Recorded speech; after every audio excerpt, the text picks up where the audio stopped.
మనం చూసుకుందాం. వచ్చిన ప్రియ సహోదరులందరికీ కూడా హృదయపూర్వకమైన వందనాలు. మరి యేసు ప్రభు వారు తమ జీవిత కాలములో ఆయన జీవించిన కాలాల్లో ఈ శరీరధారిగా ఈ లోకానికి వచ్చినప్పుడు చాలా అద్భుత కార్యాలు చేశాడట. ఎన్ని కార్యాలు? చాలా అద్భుతమైన కార్యాలు యేసు ప్రభు వారు చేశారు. చేసిన కార్యాలలో దేనిని వంక పెట్టే కార్యాలు చేయాలి. చాలా విలువైన కార్యాలు చేశాడు. అలాగే పాడైపోయిన వారిని మళ్ళా వారి స్థితిగతులను కట్టి పాడైపోయినది బాగు చేయటం వల్ల అలా బాగు చేశాడు. స్వస్థపరిచాడు. అంటే స్వస్థత క్రియలను చేశాడు, మహత్కార్యములను చేశాడు, మహమేలు కార్యాలు చేశాడు. ఆయన ఎలా నిలబెట్టాడంటే ఒక ఆశీర్వాదకరంగా నిలబెట్టాడు. ప్రతి వ్యక్తిని ఎలా నిలబెట్టాడు? ఆశీర్వాదకరంగా నిలబెట్టాడు. ఆయన అనేకమైన అద్భుతాలు చేసినండి. యేసు ప్రభు వారు విశ్రాంతి రోజున 7 స్వస్థతలు చేశారంట. ఎన్ని స్వస్థతలు? విశ్రాంతి రోజునే 7 స్వస్థతలు చేశారు. ఆ 7 స్వస్థతలు కూడా చాలా బలమైనవి అంట. అంటే విశ్రాంతి రోజున ఇంకా కార్యాలు చేయలేదంటే చాలా కార్యాలు చేశారు. ఇక్కడ 7 విశ్రాంతి రోజున 7 దివ్యమైన స్వస్థతలు అన్నాడు. ఏం స్వస్థతలు అంటే చూడండి, 7 విశ్రాంతి దినమున దివ్యమైన స్వస్థత కార్యాలంట. దివ్యమైనవి అంటే అప్పుడప్పుడుగా చేసిన కార్యాల కన్నా ఇదొక దివ్యమైనవి, అంటే చాలా విలువైనవి, బలమైనవి. దేవుడికి స్తోత్రం. అలాగే పరిశుద్ధ లేఖన వాక్యములో నుండి మొదటి స్వస్థత గురించి చూద్దాం.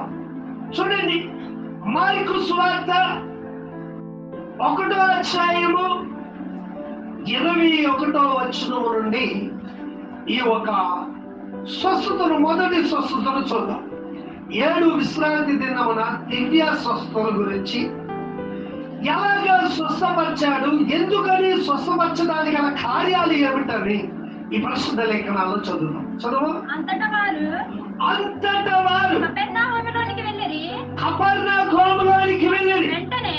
వెంటనే ఆయన విశ్రాంతి దినమున సమాజ మందిరములోనికి పోయి బోధించెను. ఆయన శాస్త్రుల వలె కాక అధికారము గలవాడిగా వారికి బోధించెను గనుక వారు ఆయన బోధకు ఆశ్చర్యపడిరి. ఆ సమయమున వారు సమాజ మందిరములో అపవిత్రాత్మ పట్టిన మనుషుడు ఒకడు ఉండెను. చూడండి,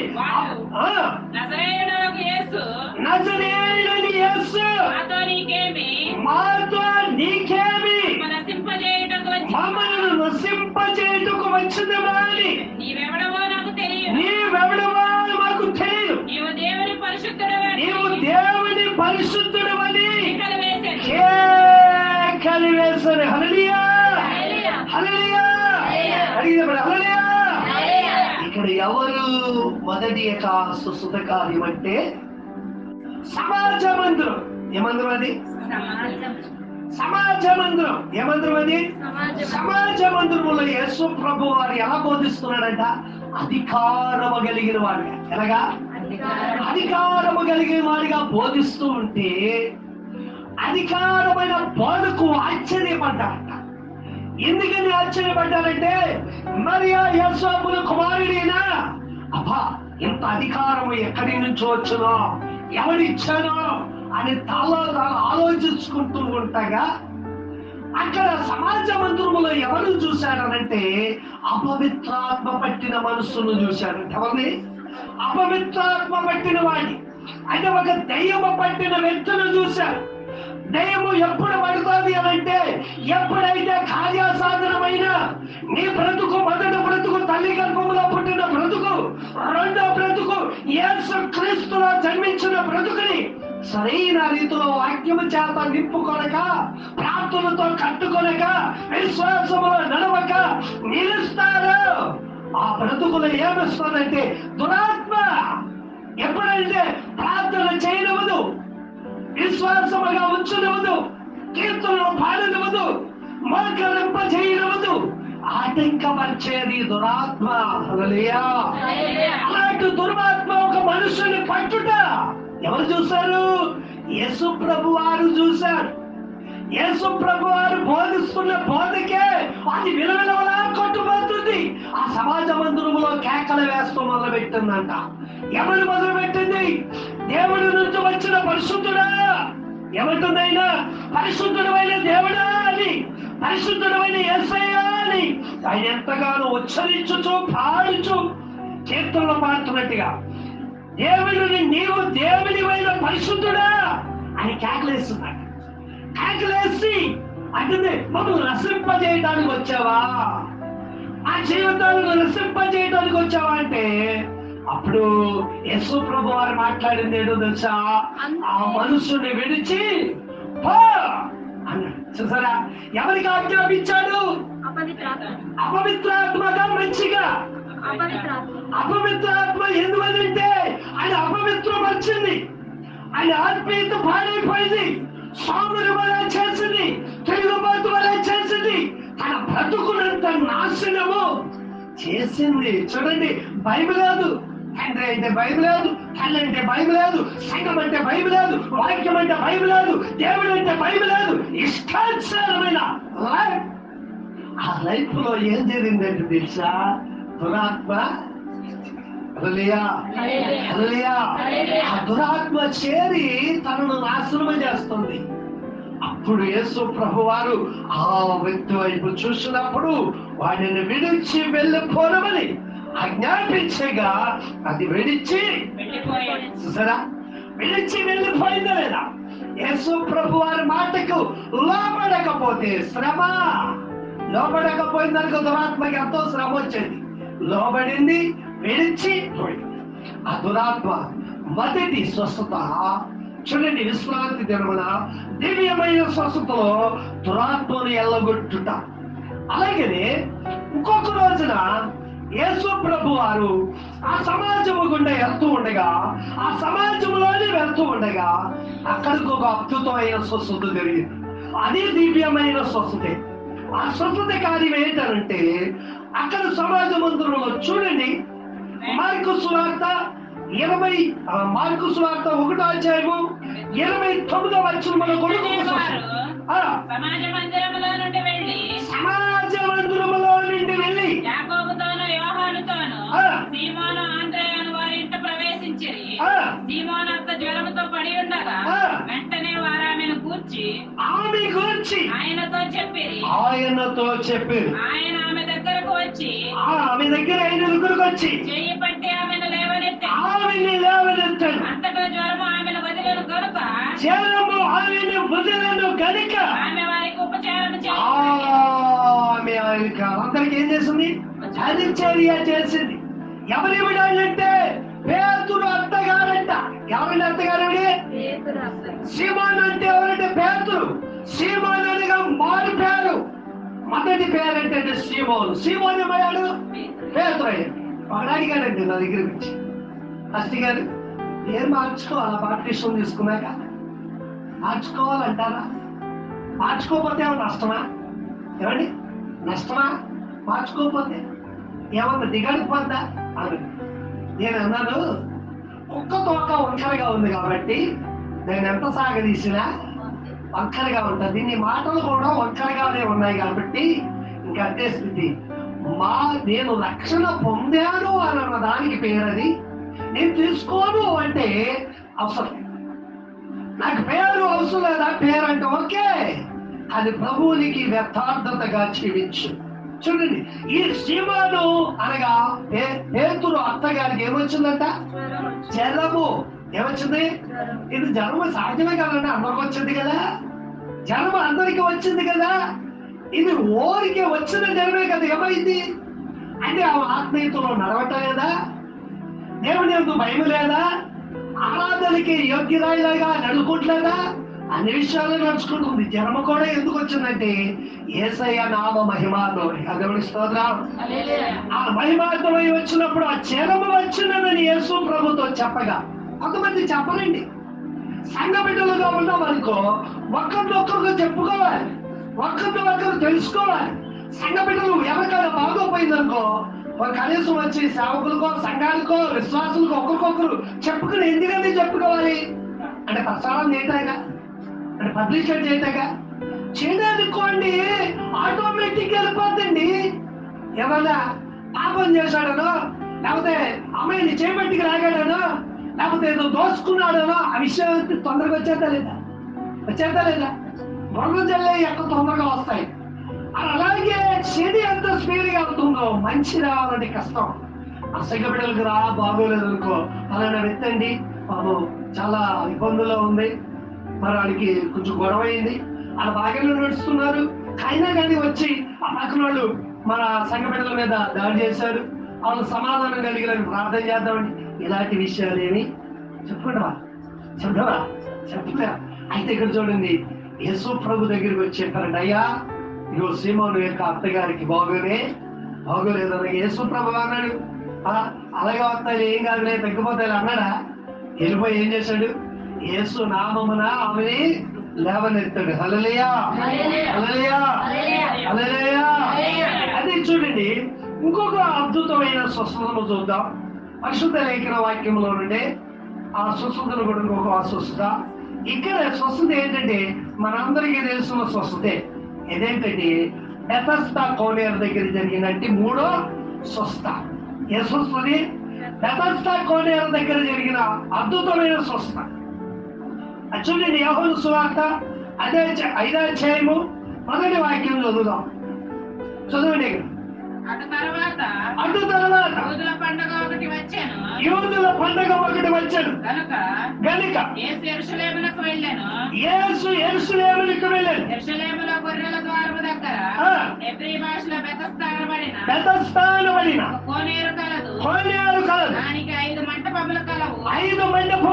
ఆయా సమయములకు దేవదూత కోనేటిలో దిగి నీళ్లు కదిలించుట కలదు.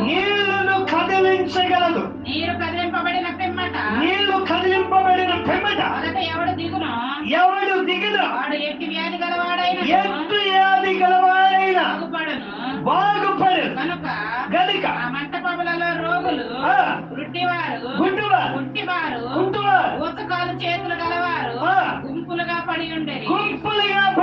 అక్కడ 38 ఏండ్ల నుండి వ్యాధి గల ఒక మనుష్యుడు ఉండేను. యేసు వాడు పడి ఉండుట చూచి వాడప్పటికే బహుకాలము నుండి ఆ స్థితిలో ఉన్నాడని ఎరిగి కష్టపడకోరుచున్నావా వాడిని అడగగా ఆరోగి అయ్యా నీళ్లు కదిలింపబడినప్పుడు నన్ను కోనేటిలోనికి దించుటకు ఎవడనో లేడు గనుక నేను వచ్చినంతలో దేవుడు నాకంటే ముందుగా దిగనని ఆయనకు ఉత్తరమిచ్చాను. యేసు నీవు లేచి నీ పరుపు ఎత్తుకుని నడవమని వాడితో చెప్పగా వెంటనే వాడు స్వస్థత నుండి ఆ పరుపు ఎత్తుకుని నడిచాను. ఆ దినము విశ్రాంతి దినము కనుక. హల్లెలూయా. ఏ దినం అంటే అది విశ్రాంతి దినం. మనం చెప్పుకుంటున్నాం కదా 7 విశ్రాంతి దినమున దివ్యమైన స్వస్థతలు ఒకటి చూసాం. ఇక్కడ చూడండి, బెతస్దా కోనేరు అనబడిన అక్కడ చాలా మంది ఉన్నారు. అంటే అందరినీ చూడకుండా ఆ వ్యక్తిని ఎందుకు చూశాడు? 38 ఏళ్ల సంవత్సరం నుండి ఉన్న వ్యక్తిని అంతగా నలిగిపోయిన వాడా, అంతగా ఆసక్తి చూపిస్తున్నవాడా అంటే యేసు ప్రభు వైపు చూచాడు. అతడు ఎవరి వైపు చూచాడు? అంటే 38 ఏళ్ళ నుండి ఆ బెతస్దా కోనేరు వైపు చూస్తున్నట్టు వ్యక్తి, పడి ఉన్న వ్యక్తి అప్పుడు మనకి ఆ కోనేరు వైపు చూస్తున్నాడు, ఆ దూత వైపు చూస్తున్నాడు, చుట్టూ ఉన్నవారు ఎవరు దూరుతారా అని అసూయతో ఉన్నాడు. చాలా ఎవరైనా సహాయం చేస్తారని అటు ఇటు చూస్తున్నాడు. అయితే ఆ పడి ఉన్న వ్యక్తి 38 ఏళ్ళ నుండి పడి ఉన్న వ్యక్తి యేసు ప్రభు వైపుకు చూస్తాడంట. చెప్పండి కొంత గట్టిగా. యేసు ప్రభు వైపు చూశాడు కనుక అందుకే ఒక మాట అడిగాడు, నువ్వు స్వస్థపరచ కోరుచున్నావా, నువ్వు బాగుపడాలని కోరుచున్నావా అనినప్పుడు అవును ప్రభువా నేను బాగుపడాలనుకుంటున్నాను కానీ నాకంటే ముందుకు కూడదవుతున్నాడు. అయితే నువ్వేం చేస్తావంటే ఇప్పుడు లేచి పరిపెత్తుకున్నాడు అని చెప్పినప్పుడు ఈ రోజని విశ్రాంతి దినము. దేవుడికి స్తోత్రం. విశ్రాంతి దినమున ఆ బెతస్దా కోనేరు దగ్గర ఉన్నటువంటి వ్యక్తిని బాగు చేశాడు. దేవుడికి స్తోత్రం. చూడండి పరిశుద్ధ లేఖన వాక్యంలో నుండి 4వ స్వస్థతను చూద్దాం. మార్కు సువార్త 3వ అధ్యాయము 1వ వాక్యాన్ని చూద్దాం. సమాజ మందిరములో ఆయన మనలో ప్రవేశింపగా అక్కడ ఊచ చేయగలవాడు ఒకడు ఉండడు. అచ్చటి వారు ఆయన మీద నేరము మోపవలనని విశ్రాంతి దినమున వానిని స్వస్థపరచునేమో అని అది ఆయనను కనిపెట్టుచూ ఉండెను. ఆయన నీవు లేచి మధ్యన నిలువమని ఊచ చేయగలవానితో చెప్పి వాడిని చూచి విశ్రాంతి దినమున మేలు చేయడం ధర్మమా, కీడు చేయడం ధర్మమా, ప్రాణరక్షణ ధర్మమా, ప్రాణహత్య ధర్మమా అడిగాను. అందుకు వారు ఊరకుండేరి. ఆయన వారి హృదయ కాఠిన్యమునకు దుఃఖపడి కోపముతో వారిని కలియ చూచి నీ చేయి చాపమని ఆ మనుషునితో చెప్పాను. వాడు తన చెయ్యి చాపగా అది బాగుపడేను. హల్లెలూయా. యేసు ప్రభు వారి కనిపెడుతున్నారు. ఎవరు కనిపెడుతున్నారు యేసు ప్రభుని? పరిచయులు, శాస్త్రులు, సటికాయులు, శాస్త్రులు, ధర్మశాస్త్రోపదేశకులు అందరూ చూస్తున్నారంట. ఎందుకని విశ్రాంతి రోజున అనేకమైన కార్యాలు చేసుకుంటున్నాడు, ఈయన ఏం చేస్తాడు అని కనిపెడుతూ చూస్తున్నారంట. యేసు ప్రభు వారు చెప్పాడు, నువ్వు ధర్మం చేయడం మంచిదా, కీడు చేయడం మంచిదా, ప్రాణం తీయటం మంచిదా, ప్రాణం పోయడం మంచిదా, ఏం చేయడం మంచిదా అని అడిగినప్పుడు వాళ్ళు ఒక సమాధానం చెప్పలేదంటే యేసు ప్రభుకి ఏం కలిగిందో తెలుసా? దుఃఖం కలిగిందంట. ఫస్ట్ ఏం కలిగింది? దుఃఖం ఎందుకు కలిగిందో తెలుసా?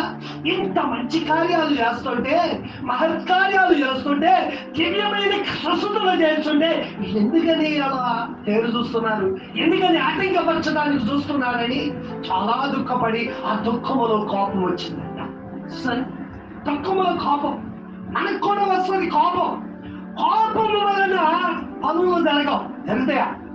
కోపం వల్ల పనులు జరుగుతాయా? ఒక్కొక్క కోపం వచ్చింది ఒక్కొక్క మాట.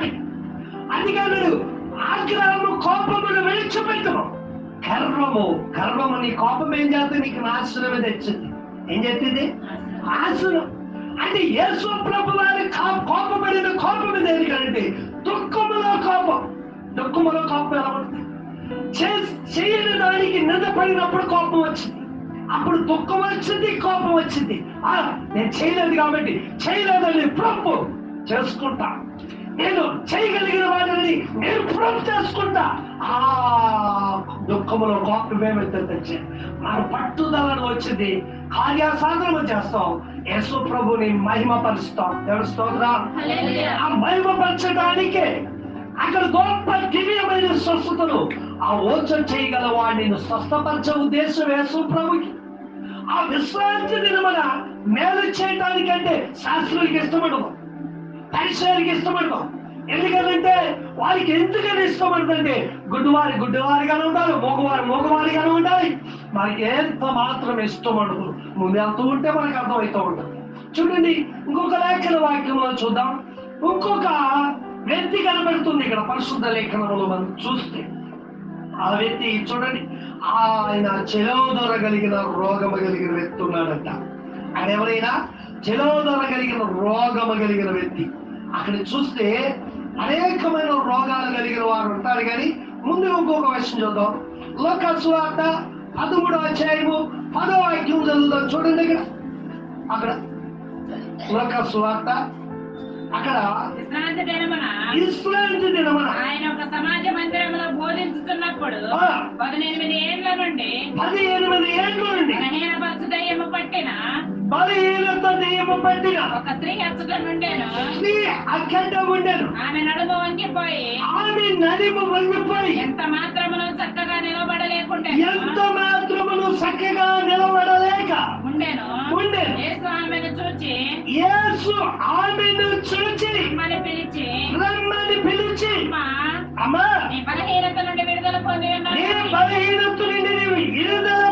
ఉన్నావని చెప్పి ఆమె మీద చేతులుంచగానే ఆమె చక్కగా నిలవబడి దేవుని మహిమపరచెను. విశ్రాంతి దినమున స్వస్థపరిచినందుకు సమాజ మందిరపు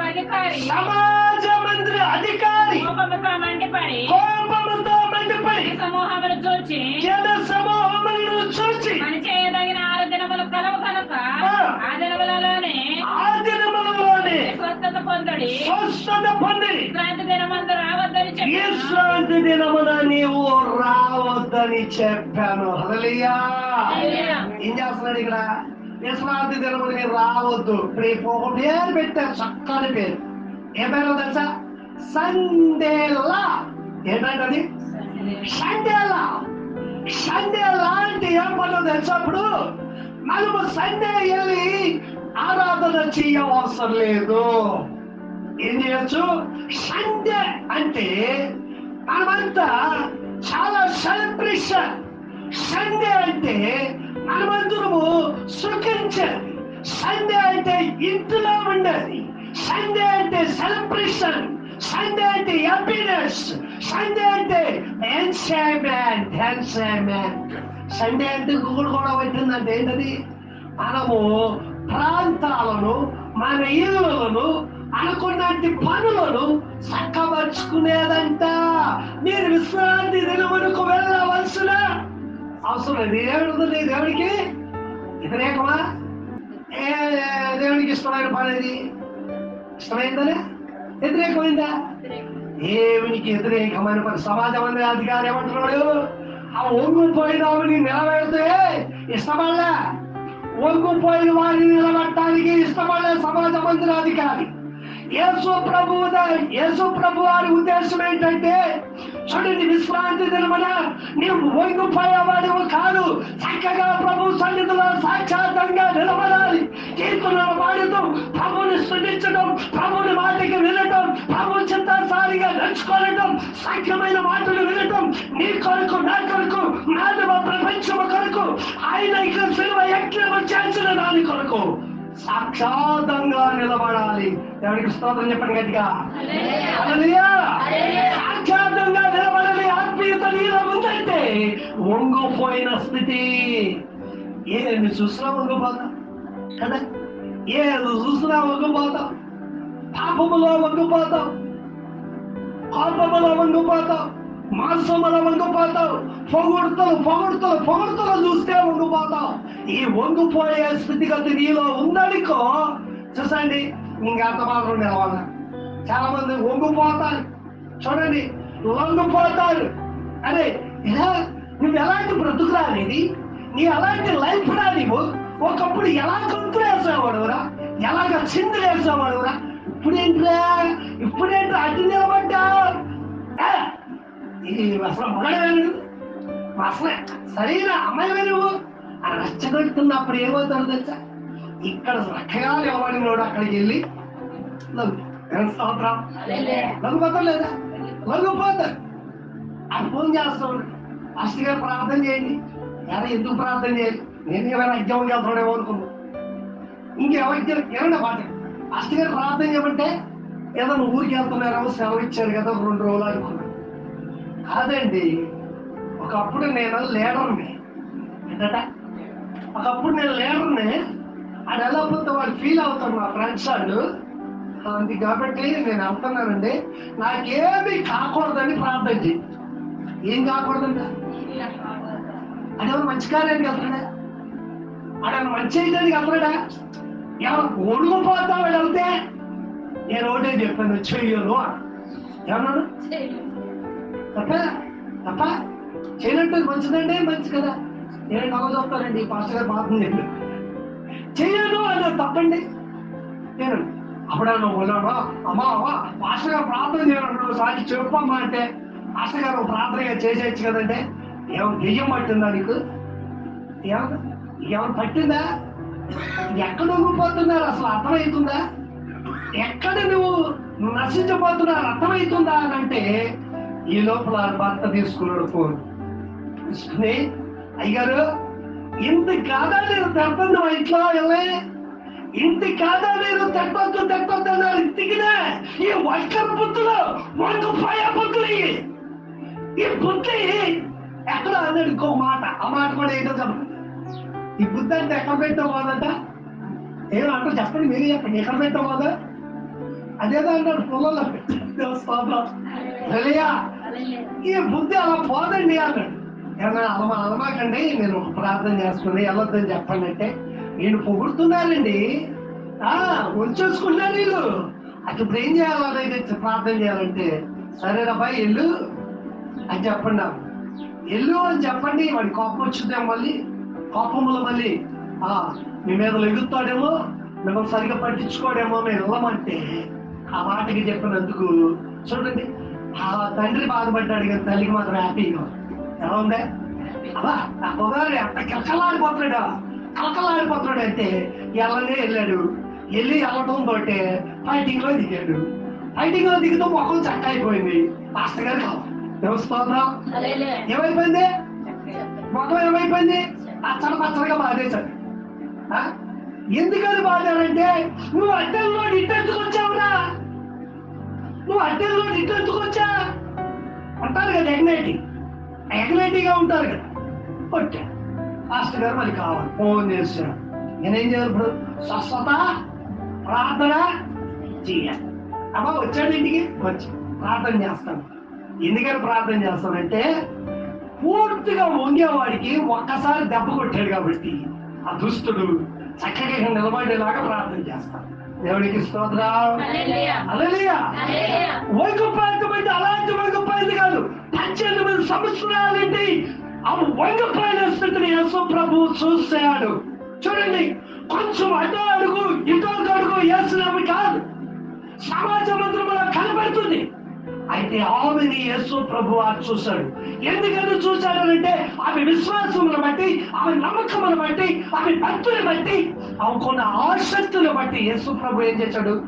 స్వస్థపరిచాడు. దివ్యమైన స్వస్థత. దేవుడికి స్తోత్రం. అలాగే చూడండి, ఇంకొక లేఖన వాక్యాలు కూడా చదువుదాం. ఇక్కడ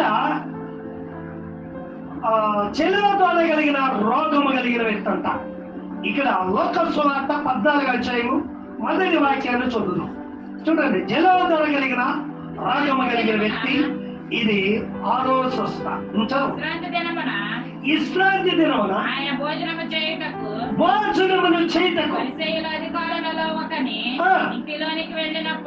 ఇంటిలోనికి వెళ్ళినప్పుడు ఆయన ఏమి చేయను అని ఆయనను కనిపెట్టుచూ ఉండేది. అప్పుడు జలోదరి రోగము కలిగిన రోగము గల అప్పుడు ఆయన ఎదుట ఉండేను. యేసు విశ్రాంతి దినమున స్వస్థపరచుట న్యాయము కాదా అని ధర్మశాస్త్రోపదేశకులను పరిచయులను అడగగా వారు ఊరకుండిరి. వారు ఊరకనే ఉండేది. అప్పుడు ఆయన వారిని చేరదీసి స్వస్థపరిచి పంపి వేసాడు. హల్లెలూయా. యేసు ప్రభువు అని ఎందుకు అడిగాడు విశ్రాంతి దినమున? ఈయన స్వస్థపరచుట నీకు ఇష్టమవుతుందా? ఎవరిని అడిగాడు? ఎవరిని అడిగాడు? ఇక్కడ ఉన్నట్టు పరిచర్యలను, ధర్మశాస్త్ర ఉపదేశకులను, శాస్త్రులను అడిగాడు. ఎందుకని అడిగారు అంటే మంచి కార్యానికి ఎంకరేజ్ చేయట్ల వాడు, మంచిగా ఎంకరేజ్ చేయట్లా. అయితే ఓచ చేయగలిగిన వాడు ఒక్క చేతితోటి చాలా ఇబ్బంది పడుతున్నాడు. ఓచ చెయ్య అన్నది ఏంటో తెలుసా? అది చేయగానే ఉంటది, కానీ అది ఏముందండి, కదలిక ఉండదు. ఏమడదు? కదలిక ఉండదు. ఆ కదలిక లేని సందర్భం మోసేకి కూడా అరణ్య ప్రాంతంలో ఇశ్రాయేలును నడిపించినప్పుడు, ఆయనకి దర్శనమైనప్పుడు, అక్కడ ఎడారిలో దర్శనమైనప్పుడు అతి పరిశుద్ధుడు పరిశుద్ధాత్ముడైన దేవుడు మోసేకి దర్శనం ఇచ్చినప్పుడు అప్పుడు మాట్లాడుతూ ఉండాలి. నువ్వు ఎవరయ్యా అని అడిగాడు. ఎవరే? ప్రభుని అడిగినప్పుడు నేనున్నవాడును అన్నవాడును, నేను సదాకాలం మీతో కూడా ఉన్నవాడును, నా పేరు యెహోవా అని మోషేకి చెప్పాడంట. చెప్పినప్పుడు నువ్వు నిజంగా దేవుడు అంటానికి ప్రూఫ్ ఏంటని అడిగాడంట. ఈ చేయి చాపాయి అన్నాడు. చేయి చాపాడు. చేయి చాపగానే ఏమైపోయింది? అది ఓచ చేయవలే అయిపోయింది. అయిపోయినప్పుడు అబ్బా ఏడు ప్రభు ఎలా అయిపోయింది అని అన్నాడు. అవునయ్యా నేను ఉన్నవాడిని అనువాడిని అన్నాడు కదా, స్వస్థపరిచి హోవాను నేనే అన్నాడట. అట్లా చేయి చాపగా రెండవ చేయవలే మారింది. మహత్కార్యములు చేశాడు. అలాంటి ఓచ చేయగలిగిన వాడిని స్వస్థపరిచినప్పుడు స్వస్థపరచబోయిన ముందుగానే యేసు ప్రభు వారు ఇశ్రాయేలు మనం స్వస్థపరచుట అని అక్కడున్నటి శాస్త్రులను, ఆ పరిచయులను, ధర్మశాస్త్ర ఉపదేశకులను అందరినీ అడిగాడట. వాళ్ళొక మాట కూడా బాగుంది. ఎందుకని పలుకుతారు? యేసు ప్రభుకి ఎదురు చెప్పడానికి అది ధైర్యం లేదు, అంత ఆత్మీయత లేదు. వాళ్ళు తప్పులు ఎదగడానికి ఉన్నారేమో కానీ మంచి చేయడానికి ముందుకు వచ్చిన వారు కాదు కదా. సుఖమించిన వారు, వీళ్ళు సుఖించేవారు, వీళ్ళు వారికే హ్యాపీనెస్ కోరుకునేవారు. యేసు ప్రభు వారు చేసిన గొప్ప కార్యము ఇక్కడ ఆరో కార్యము. ఏ కార్యం ఇది? ఓచ చేయగల వాడిని ఏం చేశాడు? స్వస్థపరిచాడట. దేవునికి స్తోత్రం. హల్లెలూయా. ఈ స్వస్థపరిచిన కార్యాన్ని మహాశ్చర్యముగా ఇది దివ్యమైన విశ్రాంతి దినమున చేసినట్టు ఆరో స్వస్థ. ఏడో స్వస్థతను చూద్దాం. చూడండి పరిశుద్ధ లేఖన వాక్యముల నుండి యోహాను సువార్త 9వ అధ్యాయము మొదటి వాక్యాన్ని నుండి చదువుదాం. చూడండి. ఆయన మార్గమున పోవచ్చు ఉండగా పుట్టి గుడ్డివాడైన ఒక మనుషుడు కనబడేను. ఆయన శిష్యులు బోధకుడా గుడ్డివాడై పుట్టుటకు ఎవడు పాపము చేసెను? ఈ గుడ్డివాడిగా పుట్టడానికి ఎవరు పాపము చేసెను? వీడు కన్నవారా? ఈయన కన్నవారా అని ఆయనను అడగగా యేసు ఈడైనను వీడి కన్నవారైనను పాపము చేయలేదు కానీ క్రియలు ఈయన యందు ప్రత్యక్షపరచబడుటకు ఈయన ద్వారా దేవుని క్రియలు ప్రత్యక్షపరచబడుటకే గుడ్డివాడిగా పుట్టెనని చెప్పారు. ఎవరికి స్తోత్రం. ఇక్కడ యేసు ప్రభుని శిష్యులు అడుగుతున్నారు. ఎందుకని అడుగుతున్నారంటే వాడు అన్నగలిగినోడు, చాలా మాట కూడా మర్యాదగా ఉంటది. వాడి మీద జాలి కలిగి యేసు ప్రభుని ప్రశ్నిస్తారు. బోధకుడా వీడు గుడ్డివాడిగా పుట్టడానికి కారణం ఏంటి? ఈయన పాపమా? ఈయన కన్నవాడి పాపమా? ఏమంటారు? ఈయన పాపమా? ఇది కన్నవాడి పాపమా అని అడిగారు. రే నీ తల్లి ఎలాగా కన్నదో గాని ఏమంటారండి? నేను తప్పు చేస్తే ఏమంటారు?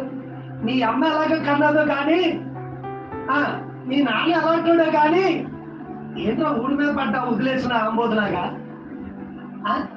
వదిలేసిన ఆంబోతులా పడ్డావేంటి? నువ్వు ఎలాంటోడివి? ఏ స్థితి కలిగిన వాడివి? ఒక రోజుని ఒక దైవ సేవకుడు ఉన్నాడట. ఆ దైవ సేవకి ముగ్గురు కుమారులు ఉన్నారు. ఎంతమంది? ముగ్గురు కుమారులు. ఇద్దరు కుమారులు చక్కగా దేవుని సోదరులు అడుగుతున్నారు. వాడు లాస్ట్ కుమారుడు గారం కలిగినాడు, చాలా గౌరవం. అయితే డాడీకి తెలియకోకుండా వాడు కొన్ని సిరికి పనులు చేశాడు. సిలిక పనులు చేస్తే ఆయన చేసిన పనికి ఒక రోజుని గొప్ప కూడా అడిగారంట, అసలు నువ్వు ఆ సేవకుడికి పుట్టిన కుమారుడివేనా? ఆ సేవకుడు లక్షణాలు రాలేదేంటిరా? అసలు నువ్వు ఆలబీటవేనా? అలాంటి మనుషత్వం నీలో ఉంది అసలు? ఆ కుమారుడివే నువ్వు అసలు? ఏంటి క్రియ ఏంటి? నీ పద్ధతి ఏంటి? నీ యాసాలు ఏంటి? నీ మాటలు ఏంటి? వాళ్ళ కడుపులో సెడబుట్టావు కదా, నువ్వు పాపం చేస్తున్నావు, తప్పు చేస్తున్నావు అని ఖండించి, చూడండి ఎందుకని ఆ విధముగా మాట్లాడారంటే వారు తప్పు చేయని వారని వాళ్ళకి తెలుసుకోరా? అయ్యా ఒక్కొక్కడు ఏం చేస్తాడని తెలియకోకుండా చెప్పొచ్చావరా, చెప్పొచ్చావులే, నీ పిల్లలకు చెప్పుకో, ముందు నీ పిల్లలకు చెప్పు, ప్రార్థన చేసుకోమని నీ పిల్లలకు చెప్పుగా. ఆడేమో ఆమోదులో ఊరి మీద తిరుగుతున్నాడు, ఎక్కడ చెప్పుతున్నావో అంట. అలాంటివి కూడా తలవంపులే కాదా? తలవంపులే కాదా? అలాగే చూడండి, నాకున్న సంఘ బిడ్డలో మీరున్నారు, మీరున్న మా సంఘ బిడ్డలుగా నా కుటుంబంలో మీరున్నారు. యేసయ్య ప్రార్థన సహవాస కుటుంబంలో ఉన్నవారు వాళ్ళు కరెక్ట్గా నడవలేకపోయారు అనుకో, ఎవరైనా సరే ప్రభువుని తెలియని బిడ్డలు అన్యులు చూశారనుకో, అయ్యా అని సగలు వస్తున్నావు, ఇలాగే నేర్పుతున్నావు, వాడికి ఆమెకి ఎలాగే నేర్పుతున్నావా ఊరి మీద పడి బూతులు తిట్టమని, ఇలాగే నేర్పుతున్నావా అది గొంతులు ఏమని ఎవరిని అడుగుతారమ్మా? ఎవరిని అడుగుతారు? సేవకులు అంటే తండ్రిని అడుగుతారు కుమారుడి విషయంలో. అలాగే ఆత్మీయ విశ్వాసముల విషయంలో కూడా వాళ్ళ క్రియలు బాగుపోయినా, వాళ్ళ మాట బాగోపోయినా, వాళ్ళ ప్రవర్తన బాగుపోయినా, వాళ్ళ భక్తులు నడవకపోయినా ఎవరి మీదకి వస్తుందంటే సేవకుని అడుగుతారు. ఎవరైనా విశ్వాసములో ఉన్నవారా, విశ్వాసము లేని వారా? విశ్వాసములో సరిగా నడవని వారు అడుగుతారు. అంటే విశ్వాసములో ఉన్నవారైతే, అయ్యా ప్రభు ఎటువంటి తలవంపులు మా సమాజానికి రాకుండా, ఎటువంటి తలవంపులు వారి కుటుంబానికి రాకుండా ఉండాలని ప్రభు పాదాలకు మొర పెడతారు. దేవుడికి స్తోత్రం. ఏక శిష్యులు అడుగుతున్నారు యేసు ప్రభుని, అయ్యా నేను గుడ్డువాడిగా పుట్టడానికి వాళ్ళ తల్లిదండ్రులు వాడు పాపం చేశారా? ఎవరి పాపం వలన కలిగిందనంటే ఇది ఎవరి పాపం వలన కాదు కానీ దేవుని మహిమార్థం విషయమై. దేవుడి స్తోత్రం. ఎందుకు జరుగుతుందంటే దేవునికి మహిమ తేవటానికి, దేవునికి గొప్ప కార్యము జరగడానికి. అప్పుడు యేసు ప్రభు వారి గుడ్డివాడిని చూశాడు. చూడిన తర్వాత పగలున్నంత వరకు నన్ను పంపిన వాని క్రియలు మనము చేయుచుండవలెను. రాత్రి వచ్చుచున్నది, అప్పుడు ఎవడనో పని చేయలేడు. నేను ఈ లోకములో ఉన్నప్పుడు లోకమునకు వెలుగని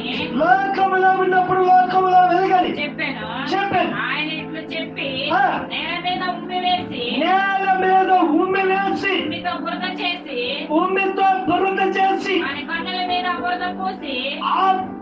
మీద బురద పూసి నీవు సిలోయము కోనేటికి వెళ్ళి కోనేటిలోనికి వెళ్ళి కడుగుకొనమని చెప్పారు. సిలోయమని మాటకు పంపబడిన వాడని అర్థము. వాడు వెళ్ళి కడుగుకొని చూపు గలవాడై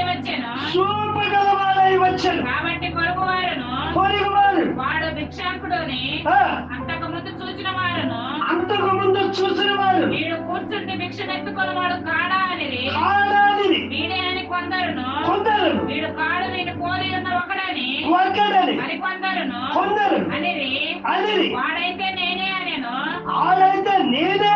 వారు నీ కన్నులు ఎలాగూ తెరవబడినని వాడిని అడగగా వాడు యేసు అనే ఒక మనుష్యుడు బురద చేసి ఆ కన్నుల మీద పూసి సిలోయము కోనేటికి వెళ్ళి కడుగుకొనమని నాతో చెప్పాను. నేను వెళ్ళి కడుగుకొని చూపు పొందుతున్నాను. వారు ఆయన ఎక్కడనని అడగగా వాడు నేను ఎరుగనలేను. అంతకు ముందు కృతి అయి ఉండిన వాడిని వారు పరిశీలి తీసుకొని పోయి కొరత చేసి వారి కన్నులు తెరిచిన దినము విశ్రాంతి దినము. దేవునికి స్తోత్రం. 7వ దివ్యమైన విశ్రాంతి దినమున 7వ స్వస్థతలు చేశాడు. అప్పుడు చూడండి, వీడు బాగుపడినందుకు, వీడు కళ్ళు వచ్చినందుకు ఆనందించాలా, దుఃఖపడాలా? ఇక చూసుకోండి, దానికోసం అడుగుతున్నారు ఒకడు తర్వాత ఒకడు. ఎవరిని? ఆ గుడ్డువాడిగా. అదే గుడ్డోడా కళ్ళు వచ్చిందేరా బాబు, నేను గుడ్డోడు కాదు అంటాడు వీడు. ఈయన ఉన్నాడు, ఈయన గుడ్డోడా అంటాడు. నేను గుడ్డోడా అనమాకంటే యేసు ప్రభు నన్ను స్వస్థపరిచాడు, నేను బాగుపడ్డాడు, గుడ్డోడు అంటానండి మీద ఒక్కొక్కసారి మాట మరేస్తాను అని వీళ్ళు ఏం చేశారంట, ఇదే మనం తెరపాటు కాబట్టి అంటూ తేవాలని శాస్త్రుల దగ్గరికి, పరిచయాల దగ్గరికి వెళ్ళారు. ఆ పరిచయాల శాస్త్రుల దగ్గరికి వెళ్ళినప్పుడు వాళ్ళందరూ గుంపులు వచ్చారు. ఎలాబాయ్ గుడ్డోడా అని ఆడపడు. వీళ్ళకి మరి కోపం వచ్చింది. గుడ్డోడా అంటే నువ్వేనా? నీలాగుండే ఒక వ్యక్త, అసలు నువ్వేనా? ఏంటి ఆ గుడ్డోడి, ఆ గుడి పక్కన ఉండి భిక్ష పడుకునేవాడి ఆడే కదా నువ్వు? ఆ గుడ్డోడు ఆడే కానీ నేను ఇప్పుడు గుడ్డోని కాదు అంటాడు వీడు. అసలు నీకు ఎలా కలిగిందిరా అసలు చెప్పండి ఈ విషయం అసలు అని తాకిందలుగా ప్రశ్నలు వేసు తినేస్తున్నారండి. ఎంత ప్రశ్నలు వేశారంటే అండి వాడు ఒక చిరాకు పుట్టించున్నాడు. అయ్యి అసలు ఎవరు? విశ్రాంతి దినమున నన్ను స్వస్థపరిచాను, యేసు అనే ఒక వ్యక్తి నన్ను బాగు చేశాను పేరు చెబుతున్నాడుగా. అసలు అది యేసు ప్రభు దగ్గరికి అడగొచ్చుగా, అసలు ఎలా జరిగింది, నువ్వు గుడ్డోడు కదా అని నేను ఒక ప్రశ్నలు వేసి తినేస్తూ ఉంటే అప్పుడు వీళ్ళు ఏం చేస్తారు, ఇక కుదరలే కానీ ఈయన ఏం చేద్దామంటే ఇక కన్నవాళ్ళ దగ్గర తీసుకెళ్దాం. ఈయన ఎక్కడ తీసుకెళ్దాం అనుకున్నారు? కన్నవాళ్ళ దగ్గరికి తీసుకెళ్తే అసలు విషయం బయటకు వస్తుంది. వీళ్ళు కుమారుడా కాదా, దాంతో ఆలకు పోలిన కోడీడు అని వీళ్ళందరినీ ఎక్కడికి తీసుకెళ్లారంటే కన్నవాళ్ళ దగ్గరికి తీసుకెళ్లారు. చూడండి 20వ వచనం చదవండి. గుడ్డివాడై పుట్టినని మీరు చెప్పు మీ కుమారుడు వీడేనా? గుడ్డివాడని పుట్టిన వాడు ఈ కుమారుడు వీడేనా? అలాగైతే ఇప్పుడు వీడు ఎలాగో చూస్తున్నాడని వారిని అడిగిరి. అందుకు వాని తల్లిదండ్రులు వీడు మా కుమారుడనియో వీడు గుడ్డివాడకు పుట్టిననియో మేము ఎరుగుదాము, ఇప్పుడు వీడు ఎలాగో చూస్తున్నాడో ఎరుగము, ఎవడు వీరి కన్నులు తెరిచెనో అదియో మేము ఎరుగము, వీడు వయసు వచ్చిన వాడు దీనినే అడుగుడి, తానే చెప్పుకొనగలడని వారితో అనేది. హల్లెలూయా. బాబు అరే తండ్రి అని కన్నది ఈయననే, నువ్వేనే కన్నది? నేనండి. అమ్మ నువ్వు కన్నది ఈ అబ్బాయినా? మా అబ్బాయి. అయితే వీడికి గుడ్డోడిగానే పుట్టాడా? అవును గుడ్డోడిగా పుట్టాడు. అయితే ఈ కళ్ళు ఎలా వచ్చినాయి? మాకు తెలియదు అంటాడు. ఎవరు తెలియలే? మాకు తెలియదు. అయితే వాడు వయసు వచ్చినోడు, మాట్లాడగలిగినోడు, సమాధానం సూపర్ గా చదువుతాడయ్యో అని చెప్పినోడు ఏం కాదు, బాగా చదువుతాడు అని అడగండి. ఎవరన్నారు? వాడిని అడగండి. ఇది గుడ్డోడిగా పుట్టినాడు, తల్లిదండ్రులకి లేని బాధ వీడికి ఎందుకు వచ్చిందంటే ఎందుకు జరగాలి? చూసారా కదా విషయం, ఎందుకు జరగాలి, ఇది ఎందుకని వీడి కనువు రావాలి, వీడికి మేలెందుకు రావాలి? అసలు గుడ్డో నీళ్ళు నడుస్తోందా? వీళ్ళు అసలు గుడ్డోళ్ళు. ఎందుకని సత్యాన్ని చూడటానికి దేవుడు మనోనేత్రాలు తెచ్చాడు. ఈ రోజులో చూడండి, ఆత్మీయ నేత్రాలు తెరవబడిన వారు, విశ్వాస నేత్రాలు తెరవబడిన వారు, సత్యముగా ఆరాధించిన వారు అందరి గుడ్డోలే. సత్యాన్ని తెలుసుకోరు, సత్యానుసారంగా నడుచుకోలేను. నీ కొరకు నా కొరకు మానవ ప్రపంచం కొరకు ఆయన ఇలమైన శిలువ యజ్ఞము చేసి ప్రాణం పెట్టాడు రా బాబు. ఆ ప్రాణము ద్వారా ఆయన కాల్చిన దానం ద్వారా మనకి విడుదల ఉంది, స్వస్థత ఉన్నదని చెప్పిన మాట నమ్మని గుడ్డోలు.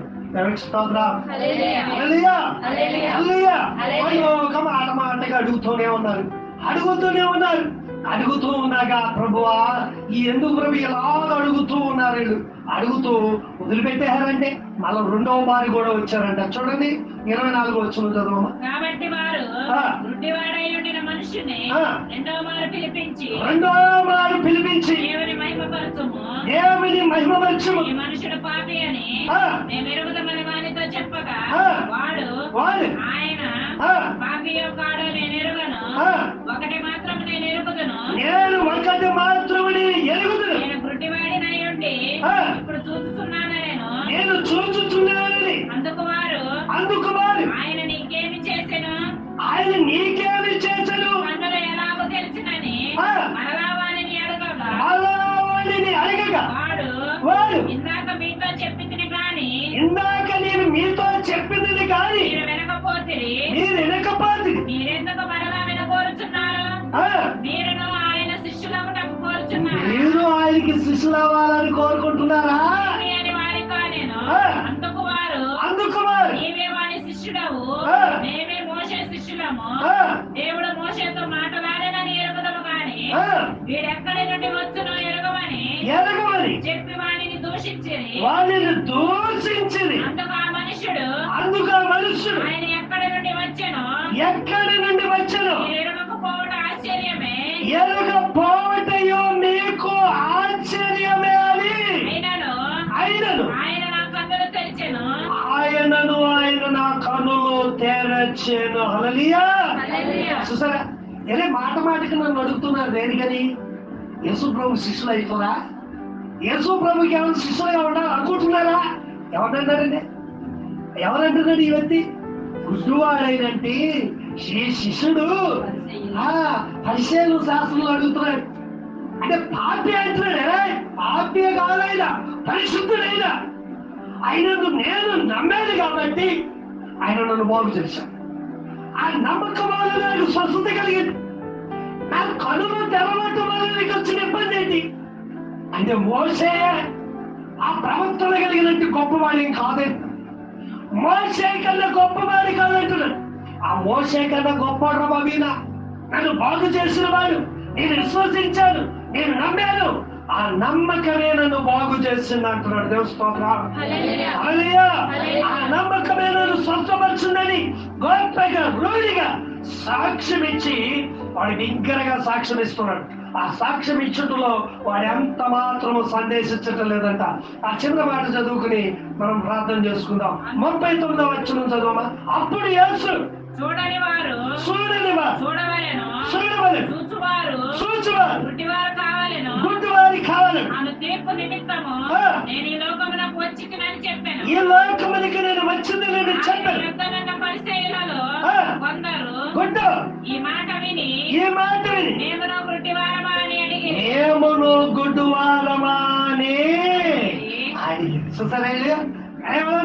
అంటే మేము గుడ్డివారమా అడుగుతున్నాం. అవునరా బాబా, వాడికి చూపు వచ్చింది కదా, దైవ్యమైన స్వస్థత కలిగింది కదా, విశ్రాంతి దినములు మేలైన ఆశీర్వాదం చేశారు కదా. చేస్తున్నందుకు మీరు ఏం చేయాలి?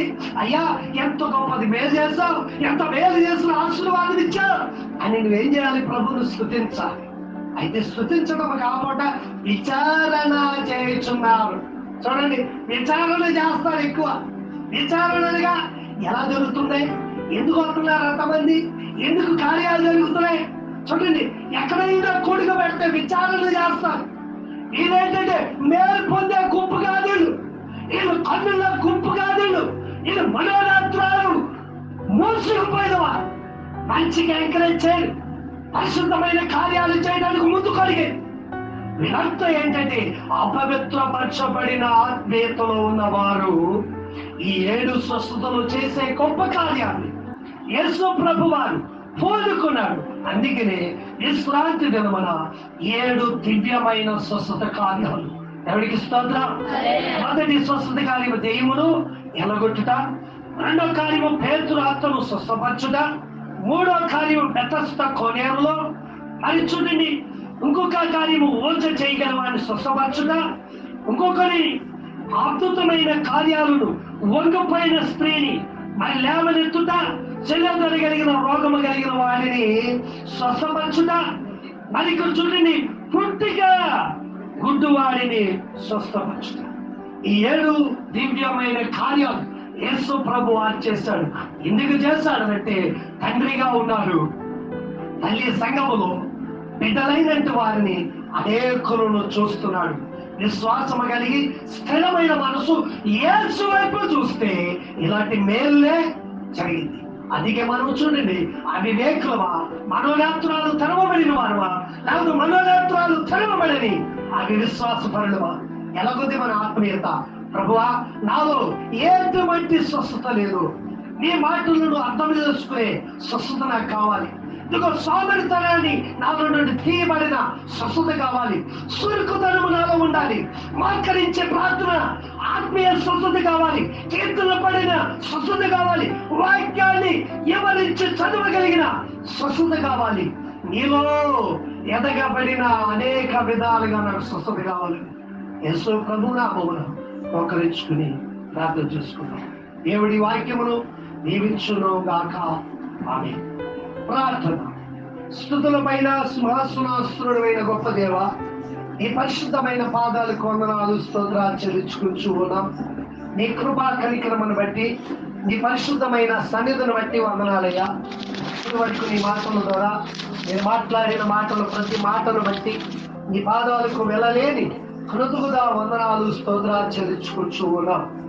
విఠలమైన మాతో ప్రభు, ఈ యొక్క విలువైన దివ్యమైన స్వస్థతల గురించి మాతో మాట్లాడారు. అనేక విషయాలు ముచ్చటించారు. అందుకు స్తోత్రాలు. నీ బిడ్డలమైన మమ్మలను ప్రభు బలపరుస్తున్నారు. అనేక విధాలుగా కార్యాలు చేస్తున్నారు. అవునైనా ఒక స్థితిలో మేము బలహీనతమైన స్థితిలో ఉన్నవారిని, ఒక స్థితిలో ప్రభా తండ్రి లోకానుసారమైన గుడ్డుతనముగా నడిచిన వారిని మా నేత్రాలు తెరిచారు. అనేక విధాలుగా మీ సన్నిధిలో నిలబెట్టారు. అందుకు స్తోత్రాలు. నేను ప్రార్థించకపోతే అవిశ్వాసం అనే దురాత్మ, అవిశ్వాసం అనే అపవాది మా మీద దాడి చేస్తుంది. నేను ప్రార్థించేవారిగా, నీ మాటని వినేవారిగా, నీ సన్నిధిలో నిలకడగా ఉండేవారిగా, నీ సన్నిధిలో సాక్షాత్తమైన బ్రతికగా నన్ను మమ్మల్ని నేను కట్టి నింపి ఆశీర్వదించమని యేసు పరిశుద్ధ నామమున ప్రార్థిస్తున్నాము మా పరమ తండ్రి. ఆమేన్.